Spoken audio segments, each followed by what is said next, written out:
Imagine surrounding yourself with incredible women who've overcome challenges, they've rebounded after failures and disappointments, and women who are not afraid to shine their brilliance to make a mark in the world. These women support other like-minded women because they know there is plenty of opportunity for everyone and that together we really can make a difference, grow our businesses while have fun along the way. This is what Women in Leadership Podcast is all about. Welcome. I'm your host, Anne-Marie Cross. Grab a cuppa of your favourite beverage, pull up a chair and let's get this conversation started.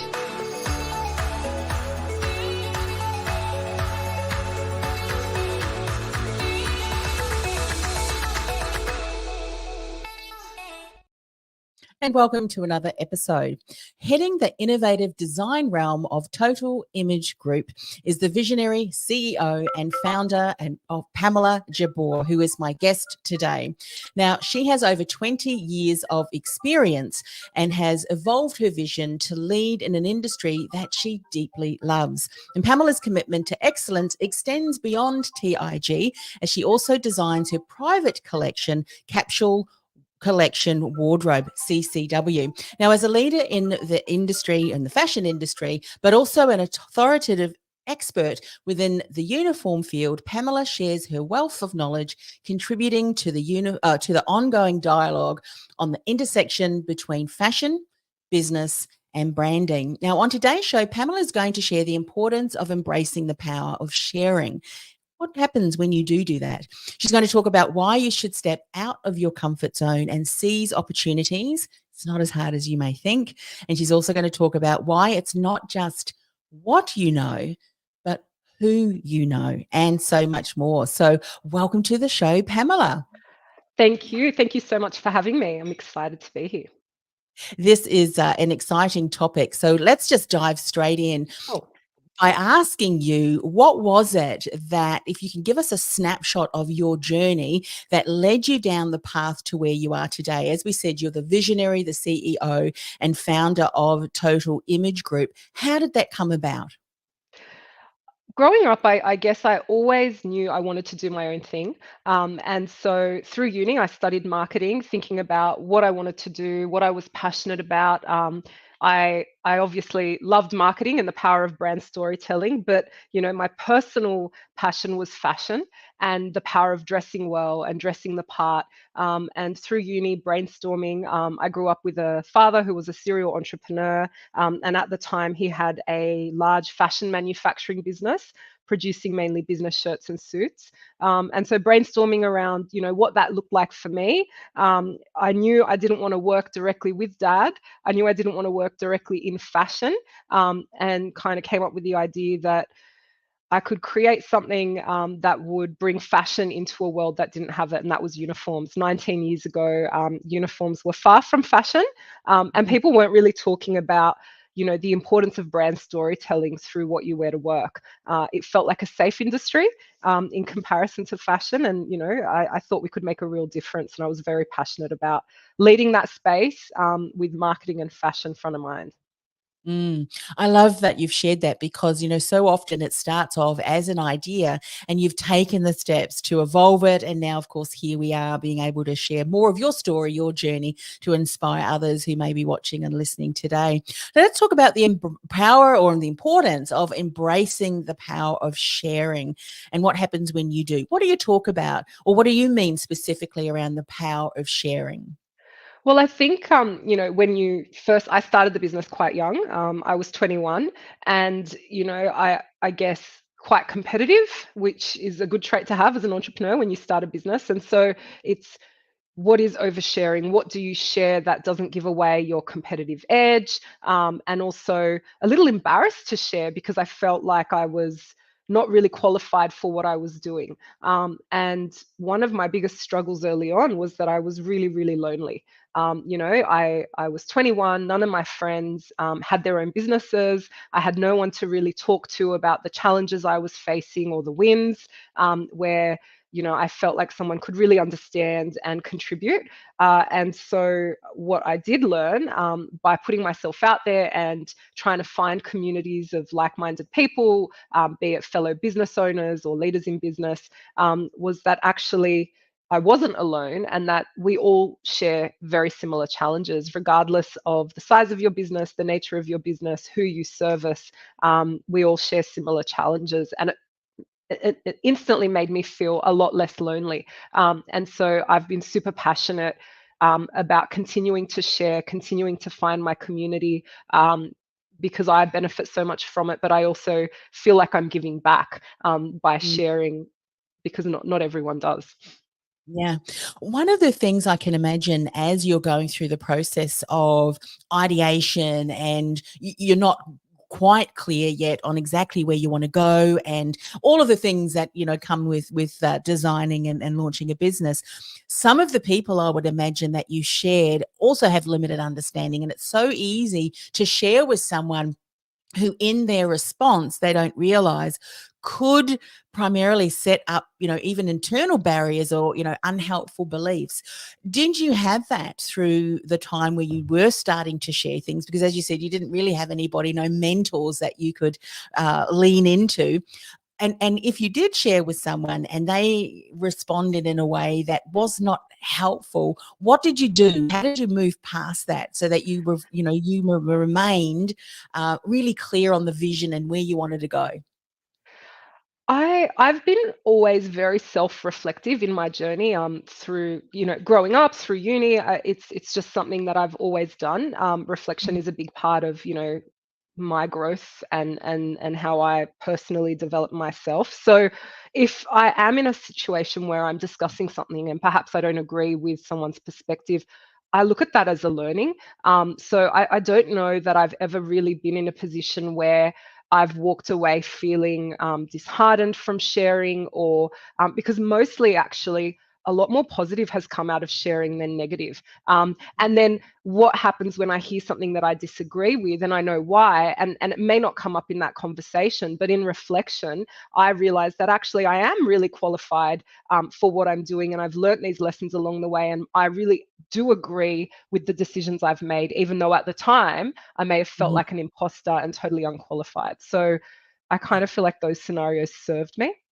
Yes. You know what's interesting about that? I think that you really had an attitude that even if you had feedback, you were able to reflect on that, take what you needed, use some of that to spark you forward. Whereas so many of us, and we've got to do our own internal check ins, am I allowing what people have said to me to hold me back? That's their opinions, that's their model of the world. I don't necessarily need to follow that. And you know what? I can do that quite differently.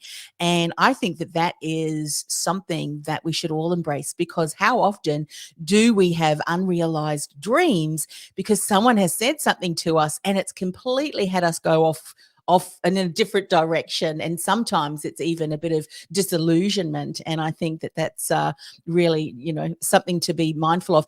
Is that something, and I want to share this, I don't know who it is, but it says, Pam, you're amazing, a real role model of a female entrepreneur. So just wanted to share that. And Thank you. through that comment that you just shared, I want to reflect on that a little bit, because was that something that you think that you were born with, or did you see that be modeled through perhaps your father or other people that were close to you, that you thought, you know what, this is good, I'm going to continue this? You probably didn't even know that, but it was something that unconsciously you might have brought on. Was it born in you, or was Oh, that that's such a modeled? good question. I remember one of the first essays I had to write with uni was that question: do you believe entrepreneurs are born or can they be taught? And I think it is such a fascinating subject. I feel like there are certain traits that define entrepreneurship and leadership. But I also think that those traits over time can be taught, and it's almost like that classic, you're the bossy child, and now that's the narrative has changed, that bossy is great because that means later on, in life, that you could be a potential manager, CEO, boss. And I was definitely the bossy, very competitive child, and Yes. just extremely competitive and driven and disciplined, and I feel like those traits have really helped me get to where I am today. Yes. And you know what? I think those traits really are a trait of a leader, because a leader has an understanding, I think, has a vision. And, we know that there's challenges, there's roadblocks, all of those things, but there's always a way through. Even if you've got to go around, build a bridge, whatever it is, it's trying to find that. But I think the difference is, and here's the difference between having, the ability to learn and grow and take on information and leverage it as best as we can, versus the arrogance. I think sometimes there's an arrogance in a leader, think, well, my way is the only way, whereas I think a really good leader looks at different options and then makes the decision, this is the way that I'm going to move forward. And I think that's often very empowering and inspiring to others around. So what was the response? I'd love to find, what was the response, if you can remember, when you said that it can be a learned attitude. But I think some of that is just inbuilt in some of us. Someone may tell us to do something one way, and, well, why do we need to do that? Why have we always done it this way? It's challenging status quo. But what was the feedback that you got? Did you get any feedback?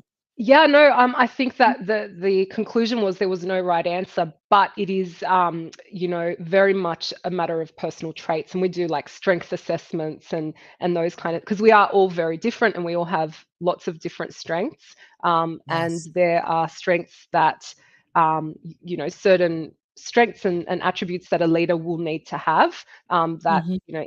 if are innate, it's a much easier process. Yeah, love that. Let's talk about stepping out of our comfort zone, because when you talk about entrepreneurship and business, there are a lot of unknowns. You can plan ahead as much as you can, but things happen, don't they? And often we find ourselves being stretched out of our comfort zone.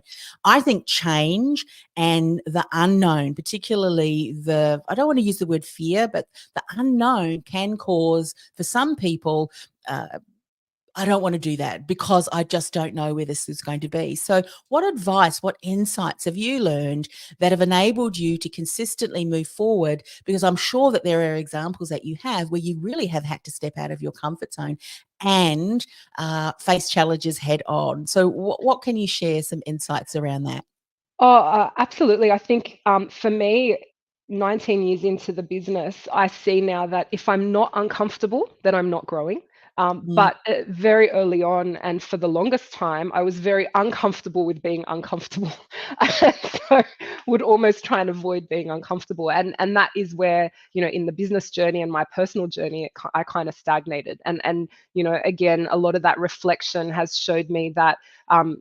For example, putting myself out there, doing podcasts, public speaking, speaking as an expert in my space, putting my personal profile out there as an expert in our industry, is not something I wanted to do. In fact, it still makes me very, very uncomfortable. But I realized that that would very much be our edge. And in a very competitive space, in a business where there are lots of uniform companies trying to do their thing, none of them had me. And if I mm, could step out and create myself as a point of difference and an expert in our field, then that would only benefit our business and our team. And it has really worked. mm, And so, that has been. Plus, also, it's really rewarding. And I think when you see yourself grow, I remember the first time I had to step up on stage and talk with a microphone.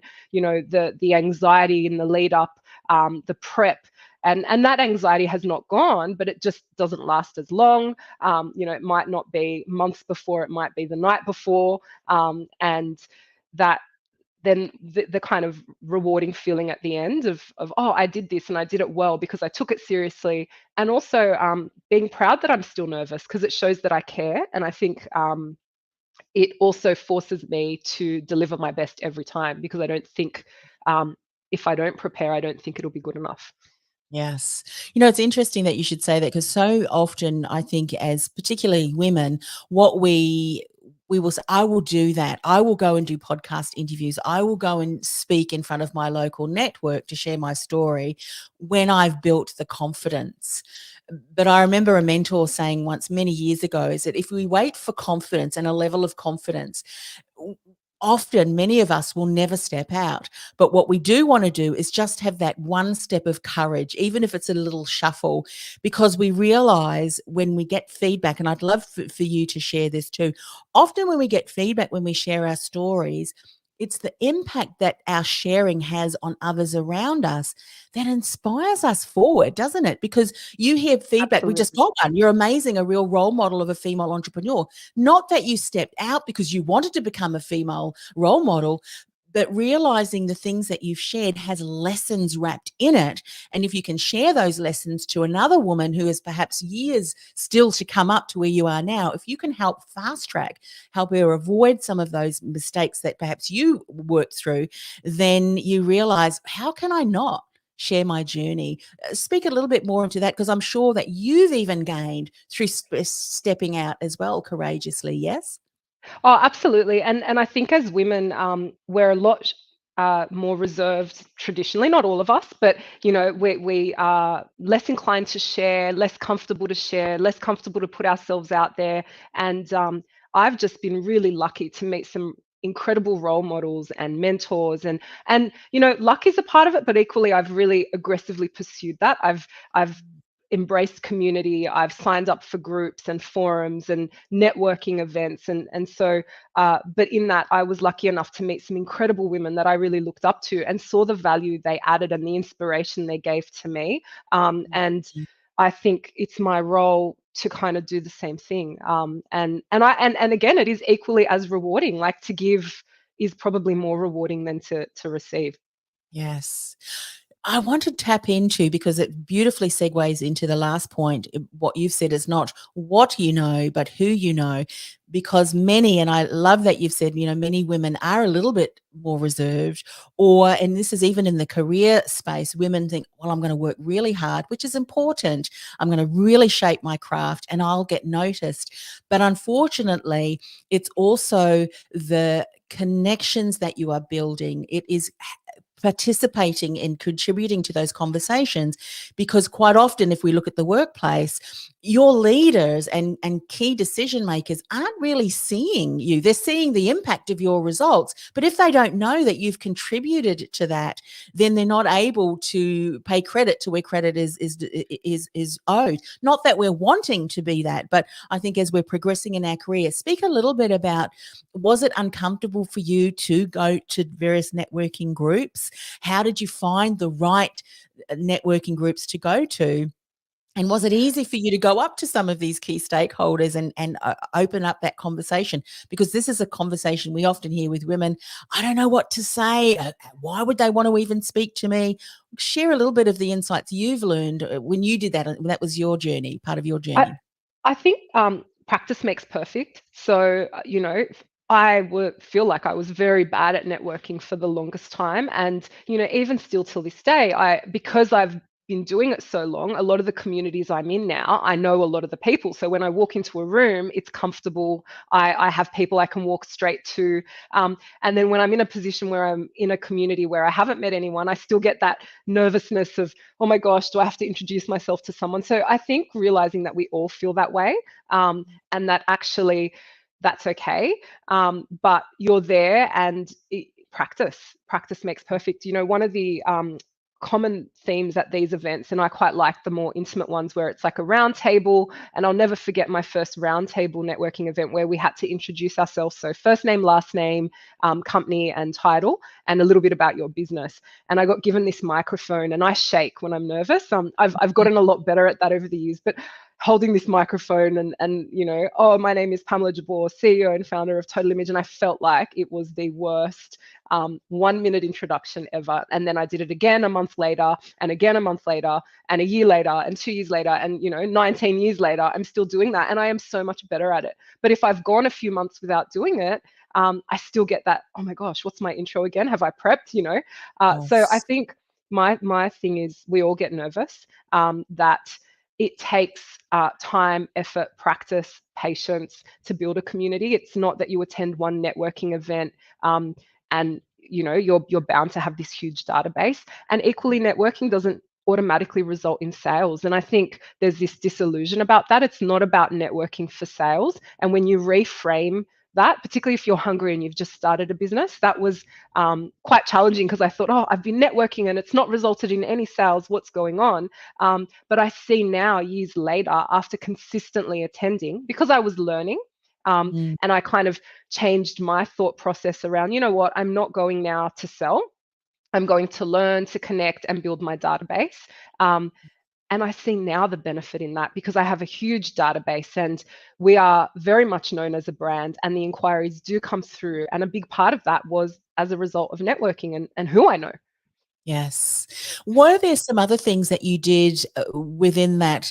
I mean, obviously, it's that whole mindset around networking, realizing that it's the relationships that you're building, the foundations in those relationships will continue to pay dividends. We know the importance of that, especially now, because they may not necessarily be our direct consumers, but they may have a network that is huge and of real need of your services and products.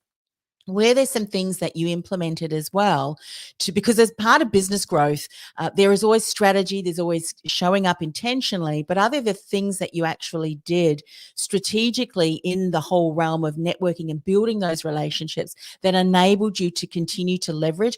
I ask this question because so often women go to all these different networking groups, but they're not following up. They don't have a structure or a strategy that will enable them to build the relationships external of the networking that they're doing, because that's also important. Showing up, building relationships, but also externally and what happens in that month that you may not necessarily be meeting. Yeah, so I think if you're going to an event, then there's no point going and not taking business cards. Or these days business cards are becoming less and less frequent. So I will often, if someone doesn't have a card, email myself their name, Yes. and very quickly after, the next morning, connect with them instantly on LinkedIn. And Mm, if there's been a business card and a real connection, and I have an email address, I'll send them an email, and note something that we discussed. And I think a big part of developing my strategy and process around that was also just self-development. What do I want out of these events? And reading and learning around um, the power of putting yourself out there. mhm. Yes. Tell me a little bit about when you were going out there, and we're talking about the last point you want to share. It's not about what you know, but who you know. So there's obviously networking, and there may be potential clients in the business, potential referral partners. What about industry events? Because I think as you're continuing to want to position yourself as a trusted authority, a thought leader, an authoritative expert in your field, the importance of also networking with peers and sharing your voice so that they do turn to you eventually because you've got something to contribute within that. Was that also a part of that, not what I know, but also who knows what I know? Did peer networking and going to conferences and things like that, was that important to you as well? Definitely. And I think, for a period, I took it too far. And it was, I have a word of the year every year, and I live and die by that word. In business and personal, it's always the same word. And that was my year of yes. And I think by the end of that year, I'd said yes to far too many things. And my lesson from that was to actually really narrow down the communities that I felt would benefit me personally and would benefit the business. I think it's got to be a mix, because if you're not getting something from it personally, then it's not motivating to continue to push through.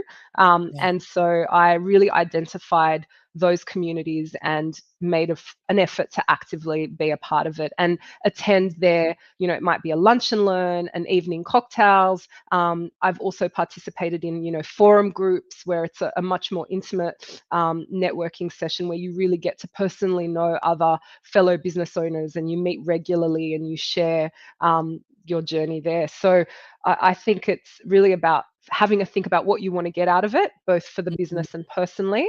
We're a family business, so Family Business Australia is very much a community. I get a lot of personal and business, content from. Their customers or their database are potential clients for us, but equally, family business is an interesting type of business, and it has its challenges and its benefits, and learning through that community has been incredible. Women in business for me has also been something of super importance. I started when I was 21 and I was very young, and felt totally out of my league. And I got a lot out of the women in business communities. Yes. And so I think it's just really about thinking, is it your industry? Is it, a specific um, type of network that would benefit you? Yeah.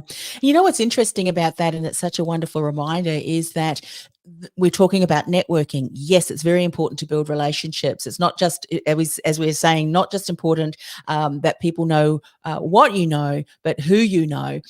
But you may be going to networking groups where there's just no real connections there, and it's not an intentional, strategic community there, but change the focus on the community, leveraging a lot of the things that you've learned, and it completely changes things.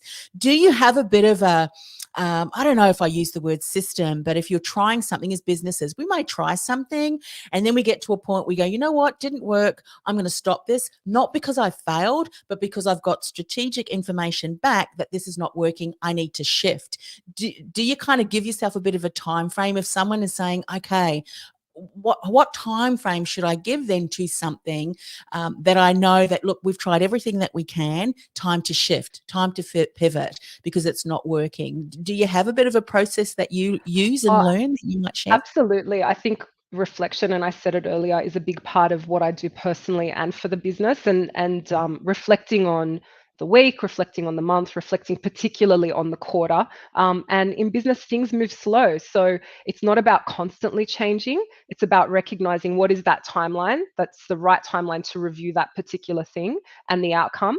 And refining and adjusting. It's constant. 19 years in, and I'm always changing, and our business approach is changing. And what may have served me 5 years ago or a year ago may no longer serve me today. So we definitely have business tools, and I have personal tools for reflection to assess that and Yeah, determine. Yeah, fantastic. Look, I would love to give you an opportunity before we finish the show. I've loved this rich conversation, lots of different areas for people to ponder over and do some self-reflection themselves to see how it can relate to them and their business. But I'd love for you to give an opportunity a little bit more about your business and how, through maybe some of the Capsule Collection Wardrobes, which is your private collection, or even some of the the products or services that Total Image Group has, how can that perhaps impact someone who's got a business and is looking for that edge? Love for you to share a little bit, if you could, sure. before we. Thank you. Thanks for that. So from a uniform standpoint, we really pride ourselves on working with people who have, 20, 50 employees or up to 100,000. And for us, it's really about embodying that brand, understanding that brand, and coming up with a look and feel that represents their values, their people. And it's a really different approach. And I think uniform is such an important thing because people put it on every single day, and it reminds them who they work for, what that represents. And equally, customers and see that every day and make a judgment. And uniform, no different to the brand I created, Capsule Collection Wardrobe, is really core pieces that people wear every day, and they can style it a little bit differently. And so Mm, for me, for the longest time, I've always embraced capsule fashion, not fast fashion. It may appear like I have a huge wardrobe, but I don't. I've got a lot of my mum's pieces, and it's really Capsule Collection Wardrobe is for that working woman who wants those quality pieces that you buy one or two pieces a season and you can style them 100 different ways, and they just last a lifetime in your wardrobe. And I think in these times where sustainability more than ever is front of mind, and cost and cost of living is high, like it's important to know what you're spending on. And I think I'm super proud that that Capsule Collection Wardrobe really services that. yes, so important. And as you say, so often women, when they, or I'm thinking to some of the conversations that I've had, and even myself, you open your wardrobe and think, oh, I've got nothing to wear. But that's so often because it's jam packed full of stuff that we've probably not worn. But as you said, if you've got some real capsule pieces, some pieces that really do stand the test of time, you can mix and match with those things. And then people often would say, oh, you're always looking so beautiful, but you might have worn that top just lots of different ways, and jackets Yeah, and things that. So it's always, that's an area of expertise. I think a lot of women can reach out to people such as yourself. What's the best yeah. way for people to connect with you, Pamela? So either on LinkedIn, just my name, Pamela Jabbour, or Instagram, or through any of our business pages. So totalimagegroup.com.au for uniforms, or check out capsulecollectionwardrobe.com.au if you want some fashion inspo. And of course, we're streaming across to LinkedIn, and we'll certainly go and tag Pamela as well so that you can connect with her directly. Well, thank you so much for coming on the show and sharing Thank you so much for having me. some behind the scenes, which I think is really very important, and also some tips on things that we can do to, because again, as we said, our what we wear externally is also very much part of our brand.